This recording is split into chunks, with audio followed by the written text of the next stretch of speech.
তোরা সারা দুনিয়াতে ঝগড়া ফাসাদ সৃষ্টি করে রেখেছিস। তোদের জন্য মানুষ মুক্ত নিঃশ্বাস নিতে পারে না। দেখ ভাই, এখনো সময় আছে, তওবা করে শান্তির পথে ফিরে আয়।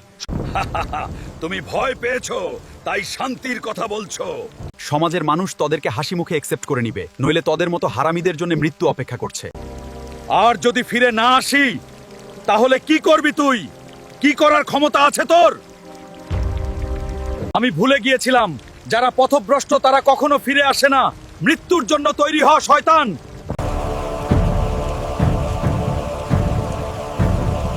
অনেক বোঝাইছি আর বোঝাতে চাই না। এখন ইতিহাস গড়ার পালা। তৈরি হয়ে যা।